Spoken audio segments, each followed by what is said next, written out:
Good morning.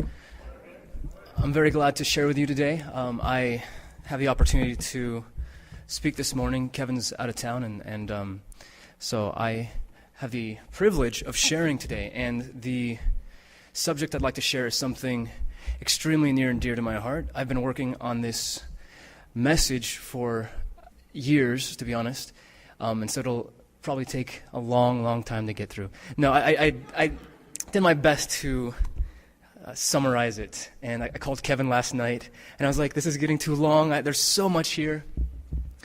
It's like if you've traveled abroad or something, or just traveled anywhere fun, you want to go everywhere. Then you're like, oh, I'm going to England. I might as well go to France, Germany, and Russia as well, since I'm over there. So I had to consolidate and find what was the core message for today. So that's why I'm going to use, this works, actually.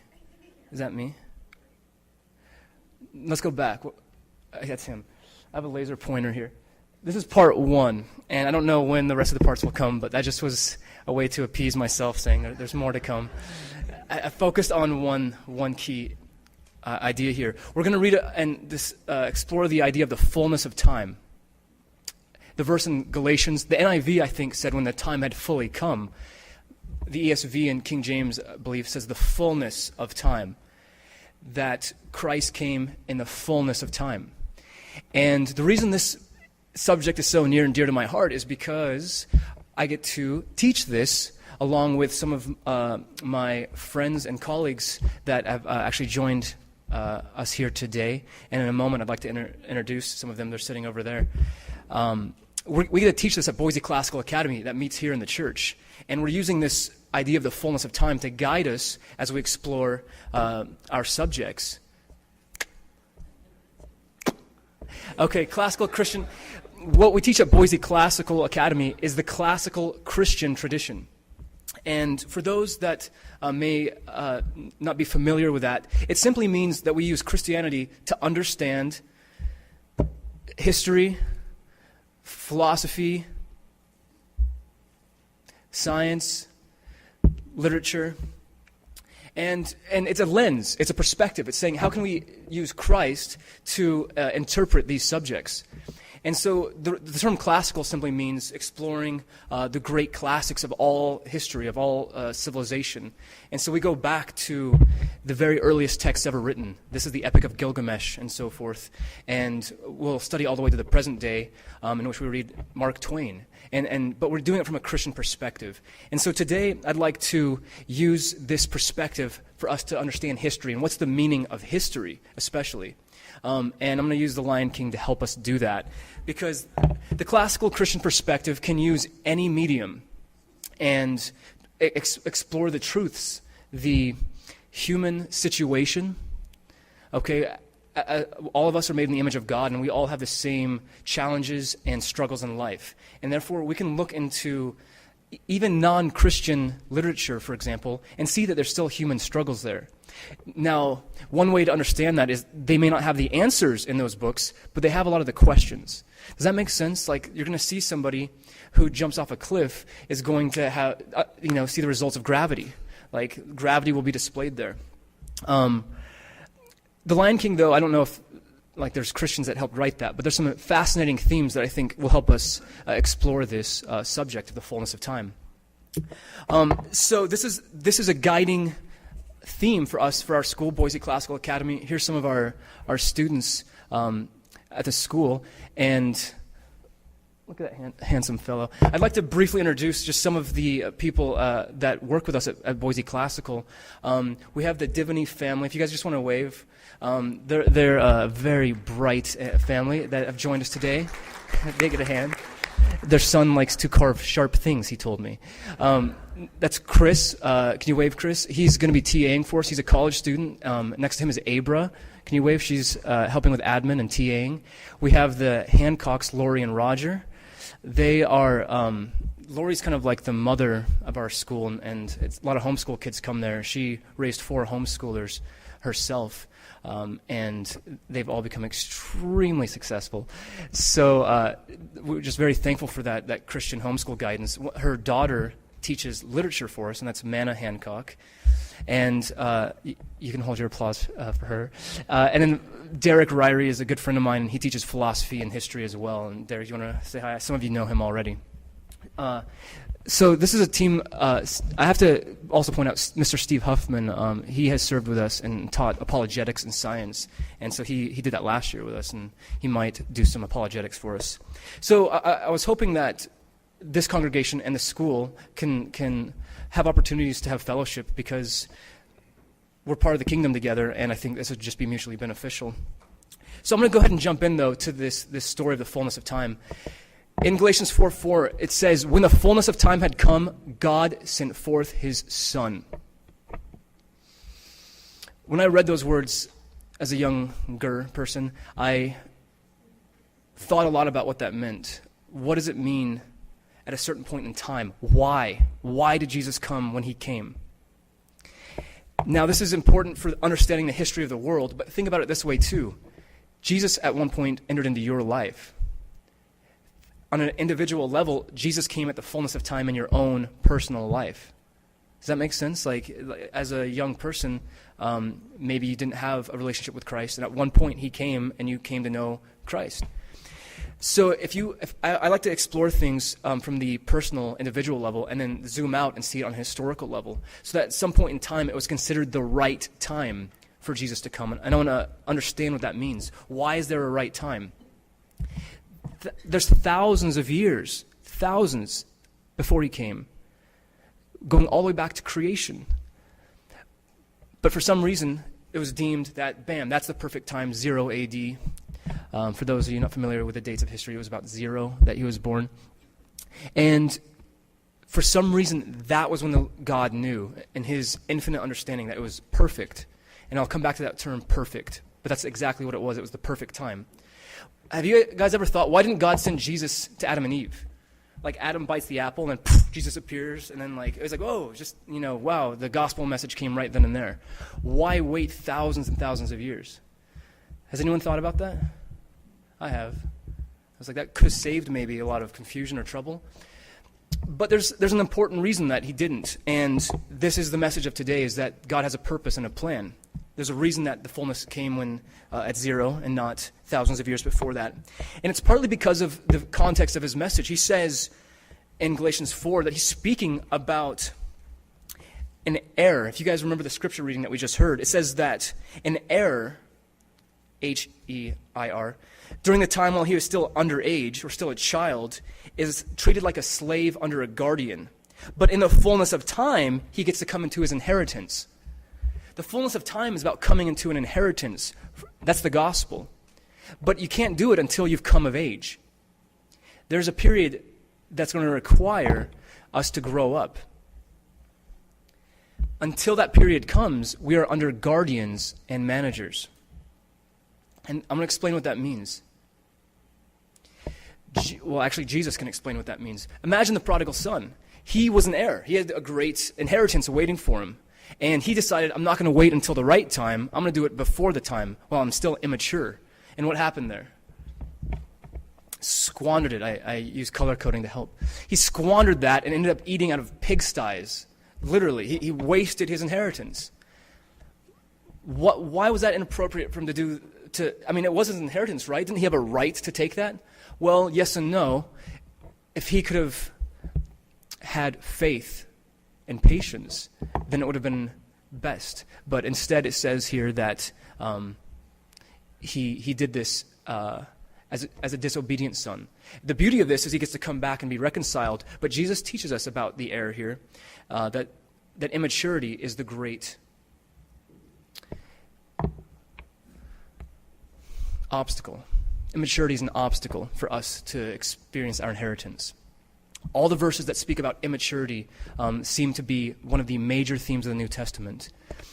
To contrast that, though, the fullness of time means maturity. And I'm going to try to teach a couple Greek words here that are of vital importance. Telos, T-E-L-O-S, it derives from a Greek word which means completion, perfection. Okay, here we see fully grown, full of age. It's one of my favorite Greek words. It's something that has become what it was always meant to be. Okay, so imagine like a little seed one day is meant to be a tree blossoming with fruit, okay? Like all of us. We start off as these little tots, and then one day we will grow into who we are meant to be in our fullness. Okay, so that's the word maturity, or telos. And to help illustrate for some of the younger here, when we see somebody coming of age, we see that at first it's kind of an awkward development. I mean, look at this, that mane. That mane is very lacking, okay? It's coming in scraggly and patchy, and not until the final age can Simba's mane be nice and fluffy.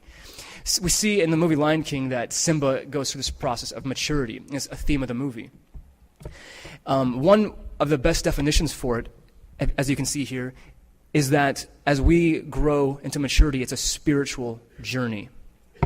So I would like to suggest that all of history is in fact a spiritual journey of coming to maturity, and that's what the fullness of time means. It's reaching the goal, the planned goal. Even in the very definition, it says having that full age. Let's look at this theme, though, of the full age, the mature age, and contrast it over and over again with the theme of immaturity, or to use a translation, it means childish. We can be childish or we can be mature. When the perfect, there's that key word there that we just looked at, you could also translate that mature. In fact, some of your translations might actually say mature there. When the mature comes, the partial passes away. When I was a child, I spoke like a child, I thought like a child, I reasoned like a child. But when you become a man, you grow up, okay? You begin to understand, you begin to know fully. Paul's trying to contrast the childishness versus maturity. In 1 Corinthians 14:20, he goes, stop thinking like children. In regards to evil, be infants. He's talking about innocence there. But in your thinking, be mature. Okay, if you guys have seen the movie, Simba is very childish. He goes off into the dangerous elephant graveyard, and he's not supposed to go there. But because of his immaturity, he doesn't have good boundaries. In Ephesians, we see that exact same word contrasted with childishness again. He says, and this is part of the theme that is in the bulletin, it says, the unity of faith brings us to mature manhood, brings us to completion. He contrasts that with being children who are tossed to and fro by the waves and carried about by false doctrines. So the whole world, Paul's speaking to an individual, but if we understand this as a message for the whole world coming into this fullness, that everything before Christ, by comparison, is a childish age, an immature state in which the world's not ready for its inheritance. Finally, he says this. He says, before you were dull of hearing, you were in bondage to these basic principles. That Greek word literally means elementary. It's like, picture an adult in elementary school. Has anyone seen Billy Madison? That's kind of not quite the most appropriate movie. But it's about a full-grown man who has to go back and repeat elementary school because he failed out of it. And, of course, it is a very humiliating experience, or it should be, but he's into it and he likes having lunch and all that stuff. But he's acting like a child. Well, he says don't go back to literally elementary principles. A full-grown adult that still has to eat milk instead of solid food.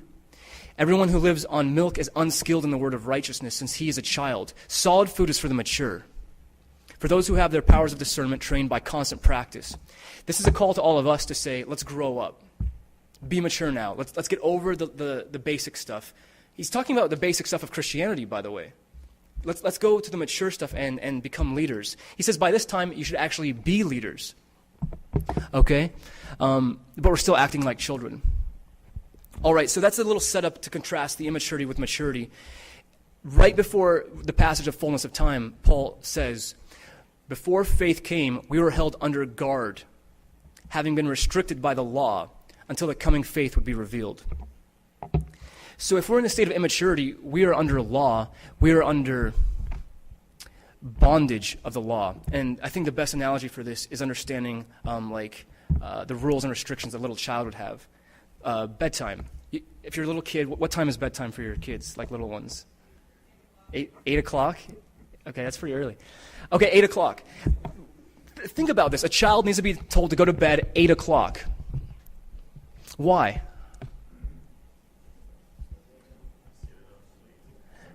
So they get sleep. Okay, why do you need sleep? Okay, so you can function in school, unlike a lot of college students who don't sleep. Exactly. Now think about the principle there. We want you to function well. Okay, we want you to be healthy, function well. What we need to say, therefore, is be in bed by 8 o'clock. Little kids are like, it's like 8:01 and they like dip their toe outside the door and like, oh, I'm breaking the law. Does that really matter in the grand scheme of things? Well, as long as they get sleep, it's okay. But because of their immature minds, no offense, little kids, but I'm just having to contrast this, your minds can't conceive of the importance of sleep. How healthy and vital that is. And so parents, as your guardians, need to tell you, get in bed. And ditto with food. You need to eat your bananas and carrots. And what else do you feed your kids? Squash. I don't know what healthy kids eat. Now this might sound like a little bit of, I'm not trying to undermine the exalted state of the law in one sense, but I am trying to say that compared to what the gospel is, the law is like having a babysitter and all these rules. Now imagine our analogy. You're a full-grown adult, and your friends call and say, hey, do you want to come to the opera tonight or theater? You're like, oh no, man, my bedtime's 8 o'clock, and I got to be in bed if I can't stick my foot out the door. You're like, you're 30. You can't go to the opera? It's like, I'll get a big spanking if I go out. That would be very embarrassing and humiliating. Paul's writing to people that are still thinking that way, immature in their minds, and they're following a lot of the customs of the old times that were meant to protect them in their immature state. And he goes, wake up. The fullness of time has come. You have come of age. You're grown up now.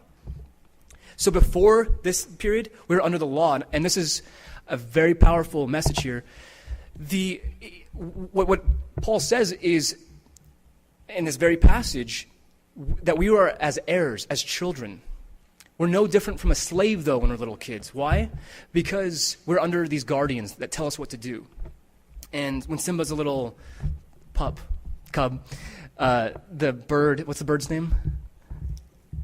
Zazu. Zazu has to tell him, don't go into the elephant graveyard. He has to guard him. And so Simba's under the control. He doesn't have a lot of freedom. He's going to be the king one day, but he has to listen to this little bird man.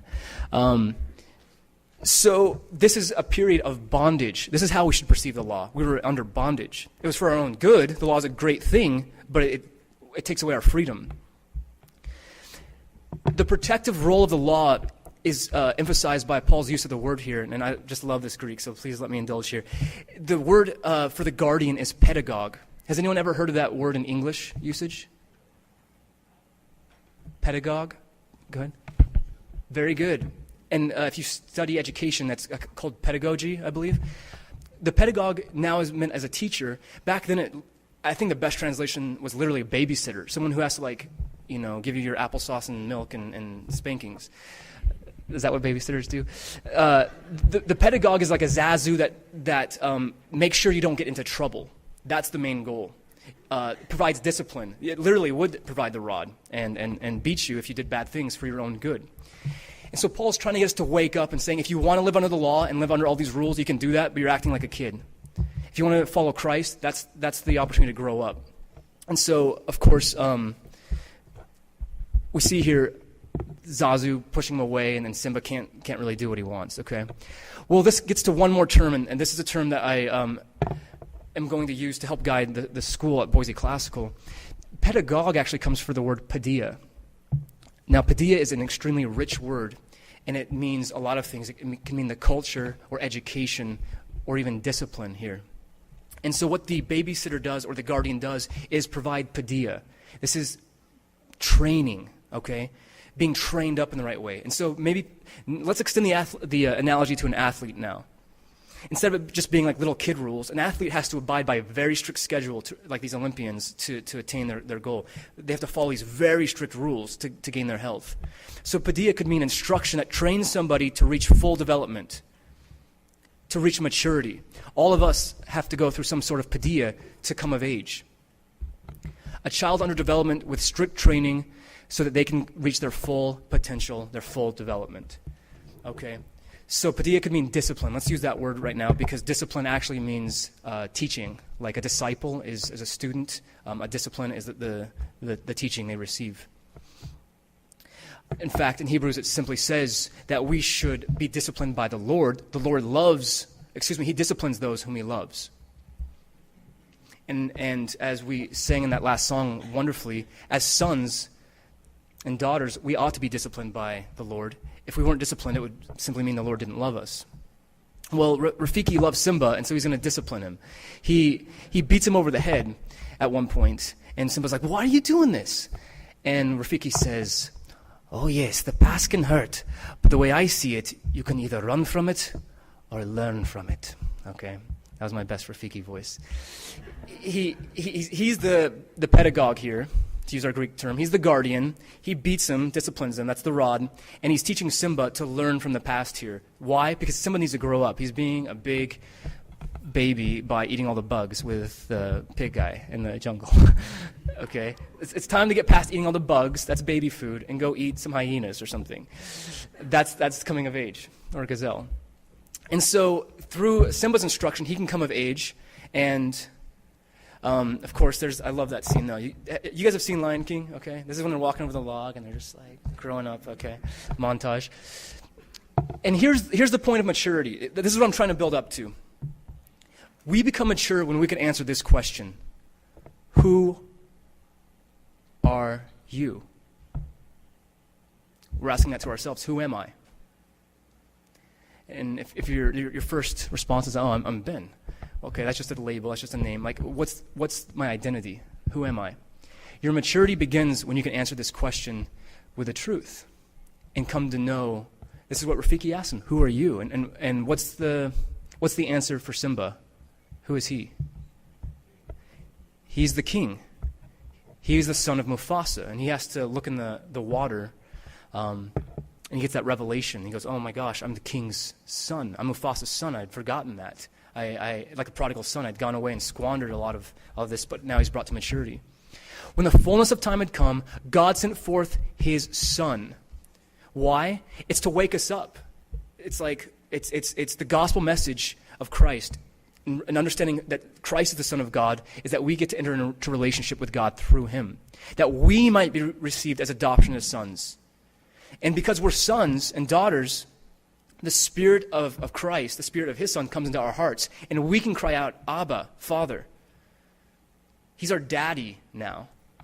We're not little kids anymore like slaves. We get to step up into our inheritance, which is the gospel, which is the kingdom. The kingdom is the gospel of Christ. And we step into the kingdom when we wake up and realize who we are. If we are a son, then an heir.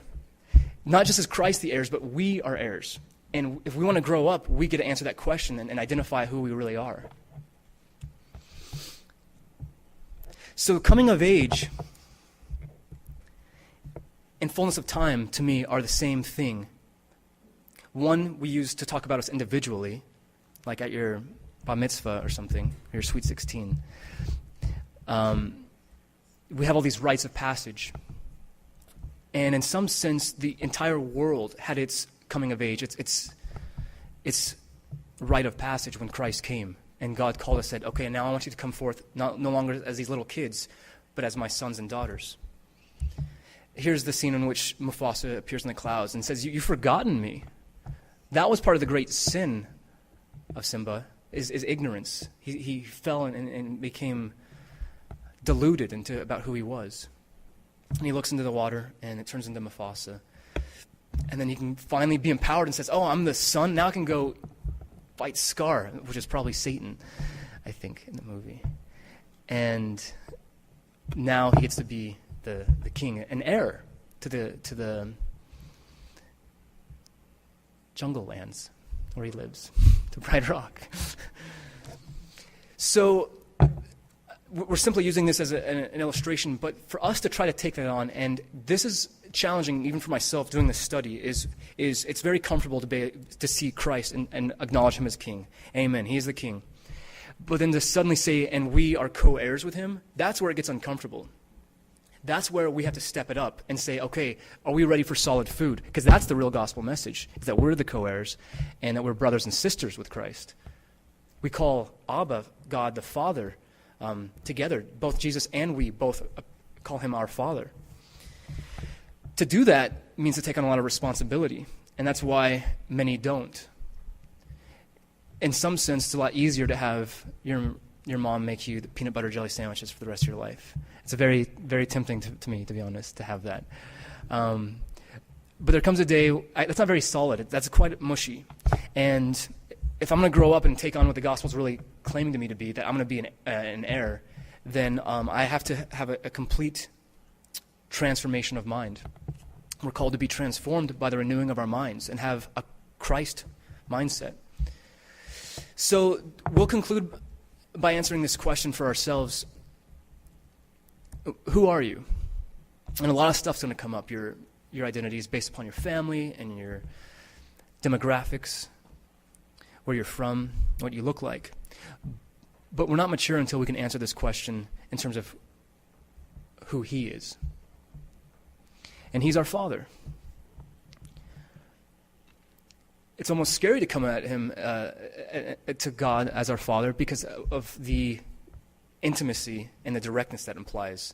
To stand before God would, as Moses found out, we'd die if we were directly in his presence right now in this present state, although one day we can do this through Christ. In fact, we're called to do that through Christ's, what's the word I'm looking for? Through him, we can approach the Father. It says, you are sons. God has sent the Spirit of his Son from our hearts, crying, Abba, Father. Well, here when Mufasa says to Simba, everything the light touches is our kingdom, let's not forget that the gospel that Jesus is going out and proclaiming is the kingdom of heaven is at hand. There is an inheritance here that we're joining into, and it's a kingdom. So the fullness of time is the maturity of age. God prepared the world for the coming of Christ through the law, like Zazu. The whole Old Testament then is about being prepared under that pedagogue. Through the discipline, that's the paideia, we receive instruction that trains us up. It grows us. It's good for us. Sometimes it's hard. Sometimes discipline hurts, as we found out with David. Those who were in the Bible study this morning saw how brutal discipline can be. But ultimately, it was good for David's soul. It humbled him and helped him to become a man of God. And so finally, maturity, becoming a full age in the fullness of time, that's the lens by which we're going to teach many of the students at our school to understand history. And say that's the real meaning of history, is Christ is the very center point there. That's the fullness. When he came, he said, this is his own words, now the time is fulfilled. The kingdom of God is at hand. Those two go together. It's inheritance into the kingdom, and we're called to get to join in that kingdom, not merely as subjects, but as co-heirs, as brothers to Christ, as sons and daughters of God. Well, this is only the part one for a lot of reasons, because now we can actually go through the history and see what that means, to be matured and to look at that. And I think that part of the study could be to grow up then. Let us leave the elementary doctrine and go on to maturity now. With a perspective like this, when you read the scriptures, everything changes, and it's a fascinating change. We'll go on and see that the whole Old Testament becomes this period of maturation, this period of growth. I think the covenants is key to that. And so part two, whether I get to teach that here or wherever I teach that, I'm developing one to show how the covenants is them growing up into different stages and coming to know who the Christ is and the Messiah is. And then another big part that we're going to study this year, which a lot of people in the church don't have the opportunity to study as often, is the preparation of the Gentiles. That just as the Jews were being prepared for their fullness of time, the Gentiles were being prepared. Because Paul is very explicit. He's saying that when the world was ripe, Christ came for all believers. And he's Jew and Gentile. And this is where it gets trickier and where I think it gets quite interesting to try to understand this. How did God prepare the Gentiles? When I say Gentiles, I'm talking about the Persians and Greeks and Romans, oh my. Like, we're talking about this whole background to the Jews. The Jews absolutely have a special position in history. They bear the oracles of God, he says. That's the covenants. But the Gentiles were being prepared as well. And so when Christ came, it's not a coincidence that the Gospels are all written in Greek. Do you think that if God was going to have his entire New Testament expressed in a language, he might want to prepare that language to receive it? Think about what that means. You're preparing a language to receive all the spirituality you're going to pour into it. Okay, so unless the language is ready to receive it, it can't be expressed in a language. That's just one example of some of the ideas that we're going to explore. So I hope that this was able to communicate how amazing God's plan is, that what is true for all of history and all of civilization is also true for our individual life, that we were prepared to receive Christ when he came into our life, in the same way the world's was prepared to receive Christ when he became manifest and began his ministry in 30 AD. So I'm going to close there, and I know that was a lot of info, and hopefully that stimulated you and encourages you to want to push, to explore deeper, to go into the solid food, if you haven't already. Let's close in prayer.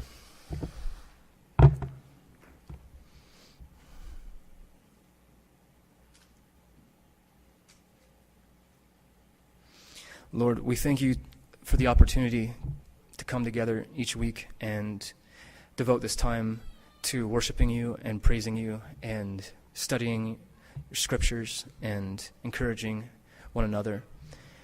Lord, I pray that as we come to study these scriptures, Lord, that they can point us to you and point us to the relationship that we are called to have with you, Lord. And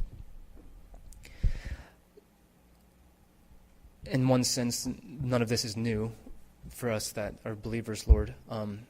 But in another sense, Lord, I know that as with any relationship, we can always go deeper and that we can always grow closer to you, Lord. And so I pray right now for this congregation, Lord, that none of us have apathy. And I pray, Lord, that you can dispel any lethargy, spiritual laziness in us, Lord. And that we can be hungry, Lord, to come and approach you as our Abba, as our Father, and explore what it means to be an heir along with Christ, and that we can look to him as our King, but also as our elder brother. And Lord, for those that this is new, Lord, I pray that you can help them understand and open their eyes to this amazing gospel that is the kingdom. And Lord, for those that have had a chance to grow into maturity, Lord, I pray that they can step up and be leaders, Lord. You said by now you should be teachers. And there's many here, Lord, that I know have that gift.